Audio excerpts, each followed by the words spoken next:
صبر आपका सब्र किसी के लिए बद्दुआ ही होता है। हर इंसान अपने किए को पा लेता है। सब्र करें, माफ़ करना ना करना आपके हाथ में है। माफ़ कर देना आपके अजर को बढ़ा देता है और इस माफ़ी के बदले में हो सकता है कोई राहत या आसानी मिल जाए, मगर बदला लेने का भी हक है आपके पास, और अगर आप सब्र कर रहे हैं तो बेशक वो ज़्यादा अफजल है। किसी भी साबिर इंसान से ज़्यादा बहादुर कौन होगा। सब्र बुज़दिल नहीं बहादुर किया करते हैं। अपने सब्र पर पछताएं मत, बस रब पे छोड़ दें। अल्लाह सब्र करने वालों के साथ है। सब्र करने और सब्र आ जाने में बहुत फ़र्क होता है। सब्र वो होता है जो सदमे के शुरू में किया जाए, अपने दिल पर जबर करके अपना हौसला आजमा कर चुप साध लेना, अव्वल ज़िक्र करके जबकि रो धोकर अपना गम मिटाकर आंखों में आंसुओं की किल्लत हो जाने के बाद खामोशी इख्तियार कर लेना मौखर ज़िक्र के ज़िम्रे में आता है।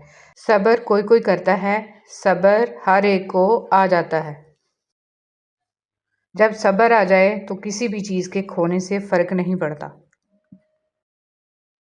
सूरह यूसुफ का इंतहाई प्यारा सबक। ज़िंदगी में अगर आपके इंतहाई अजीज़ और करीबी लोग भी आपसे दगा कर जाएं, आपके ख़िलाफ़ हो जाएं, आप फिर भी सब्र से काम लें और अल्लाह पाक पे कामिल भरोसा रखें। अल्लाह पाक आपको वो मकाम अता करेंगे कि ज़माना देखता रह जाएगा। अंधेर नगरी में रोशनी और नूर के ख़जाने आप पे खोल दिए जाएंगे। सब्र, हर सब्र के पीछे खूबसूरत लम्हात इंतज़ार कर रहे हैं। सब्र वाले, जहाँ इतना सब्र किया वहाँ थोड़ा और सही, क्योंकि सूरह यूसुफ मिसाल है कि सब्र करने वाले हमेशा खूबसूरत इख्तिताम पाएंगे। जब रब के फैसले समझ आना शुरू हो जाएं तो दिल जिद करना छोड़ देता है। सब्र, जब ज़मीन तुम्हें तंग लगे तो आसमान की जानब देखना, नम आंखों से मुस्कुराना और कहना, अच्छा तो ऐसे राज़ी, मैं भी ऐसे राज़ी। शुक्र, अल्लाह का शुक्र अदा किया करो। कुरान पाक भी अल्हम्दुलिल्लाह से शुरू होता है। जाने वाले चले जाते हैं, दुनिया की महफिलें, दुनिया की रंगीनियाँ चलती रहती हैं। इस दिन ना औलाद काम आएगी ना माल। हर इंसान देखे इसने कल के लिए क्या भेजा है। हम अहम हैं, यही वहम है। या अल्लाह, मौत की तलखी, कब्र की सख्ती, हशर की शर्मिंदगी, जहन्नम की गर्मी से हमारी हिफाजत फरमा। आमीन या रब्बुल आलमीन। हजूर सल्लल्लाहु अलैहि वसल्लम पर दरूद शरीफ आप खुद नहीं पढ़ते बल्कि चुने जाते हैं। आपकी आवाज़ का सुना जाना भी दर रसूल सल्लल्लाहु अलैहि वसल्लम की हाज़िरी के बराबर। अगर तुम खुदा को देखना चाहते हो तो इसका एक तरीका है कि तुम अपने दिल में झांक के देखो, क्योंकि तुम्हारा दिल एक आईना है। अगर ये बदी से पाक हो तो इसमें खुदा भी नज़र आ सकता है। मौत एक बेखबर साथी है। आजकल लोगों को रास भी चक्करबाज लोग ही आते हैं। मुखलिस वफ़ादारों को तो ज़हनी मरीज़ और ख़ानदानी पागल होने के लक़ब से नवाज दिया जाता है। हर शख्स खुश रहने के लिए परेशान है। जब रूह गले में अटक जाएगी, रसूल सल्लल्लाहु अलैहि वसल्लम फरमाते हैं, सदका करने में देर ना करो।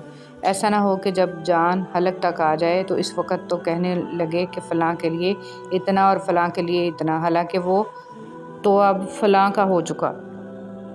इरशाद नबी सल्लल्लाहु अलैहि वसल्लम। और जब तुम किसी मरीज़ या किसी मरने वाले की इयादत के लिए जाओ तो वहाँ हक़ और भलाई की बात कहो, क्योंकि वहाँ तुम जो बोलते हो फरिश्ते इस पर आमीन कहते हैं। जो अच्छा लगे इसे गौर से मत देखें, कहीं ऐसा ना हो कि आपको इसमें कोई बुराई नज़र आ जाए, और जब बुरा लगे इसे गौर से देखें, शायद कोई अच्छाई नज़र आ जाए। अजनबियत बहुत ही खूबसूरत ताल्लुक़ है, कोई आप पर उंगली नहीं उठा सकता। कम रिश्ते बनाएं मगर मुखलिसी से निभाएं। मोहब्बत बहुत से लोग आपसे करते हैं, लेकिन मुखलिस सारे नहीं होते। इखलाक भी तो रिज़्क़ की तरह होता है। कुछ लोग इखलाक में अमीर, कुछ गरीब और कुछ इंतहाई मुफलिस होते हैं। जिस तरह भी किसी को तकलीफ़ देकर भी अच्छे से सो लेते हो तो अपने ज़मीर का जनाजा पढ़ लो, क्योंकि वो वफ़ात पा चुका है। हज़रत अली रज़ी अल्लाह तआला अन्हु ने फरमाया, वो जगह छोड़ दो जहाँ तुम्हारी दो चीज़ों की कदर ना हो, तुम्हारे एहसास की, तुम्हारे अल्फाज की, फिर चाहे वो किसी का घर हो या किसी का दिल। औरत की मोहब्बत से नहीं, नफ़रत से डरो कि जिसे वो ख़ास श्याम कर दे तो इसके हक़ में की गई दुआएं भी छीन लेती है। कुछ लोग किस्मत की तरह होते हैं जो दुआ से मिलते हैं, और कुछ लोग दुआ की तरह होते हैं जो किस्मत बदल देते हैं। जेब भारी हो तो दुश्मन भी खताएं माफ़ कर देते हैं, और हाथ खाली हों तो सगे बहन भाई भी सलाम नहीं करते। رومی رحمۃ اللہ علیہ نے فرمایا، اگر تم خدا کو دیکھنا چاہتے ہو تو اس کا ایک طریقہ ہے کہ تم اپنے دل میں جھانک کے دیکھو، کیونکہ تمہارا دل ایک آئینہ ہے، اگر یہ بدی سے پاک ہو تو اس میں خدا بھی نظر آ سکتا ہے۔ موت ایک بے خبر ساتھی ہے۔ آج کل لوگوں کو راس بھی چکر باز لوگ ہی آتے ہیں۔ مخلص وفاداروں کو تو ذہنی مریض اور خاندانی پاگل ہونے کے لقب سے نواز دیا جاتا ہے۔ ہر شخص خوش رہنے کے لیے پریشان ہے۔ جب روح گلے میں اٹک جائے گی۔ رسول صلی اللہ علیہ وسلم فرماتے ہیں، صدقہ کرنے میں دیر نہ کرو، ایسا نہ ہو کہ جب جان حلق تک آ جائے تو اس وقت تو کہنے لگے کہ فلاں کے لیے اتنا اور فلاں کے لیے اتنا، حالانکہ وہ تو اب فلاں کا ہو چکا۔ ارشاد نبوی صلی اللہ علیہ وسلم، اور جب تم کسی مریض یا کسی مرنے والے کی عیادت کے لیے جاؤ تو وہاں حق اور بھلائی کی بات کہو، کیونکہ وہاں تم جو بولتے ہو فرشتے اس پر آمین کہتے ہیں۔ جو اچھا لگے اسے غور سے مت دیکھیں، کہیں ایسا نہ ہو کہ آپ کو اس میں کوئی برائی نظر آ جائے، اور جو برا لگے اسے غور سے دیکھیں، شاید کوئی اچھائی نظر آ جائے۔ لوگ کیا کہیں گے، یہ ایسی گھٹیا سوچ ہے جو اللہ کا ڈر نکال کے لوگوں کا خوف ذہن پہ غالب کر دیتی ہے۔ بد دعا صرف الفاظ نہیں ہوتے، جس کو دکھ دو اس کی آہ بھی بد دعا بن جاتی ہے، اور رب بہت انصاف کرنے والا ہے۔ حضرت علی رضی اللہ تعالیٰ عنہ نے فرمایا، جب لوگ غصے میں ہوں تو ان کی بات غور سے سنا کرو، کیونکہ اصل حقیقت تو تبھی پتہ چلتی ہے۔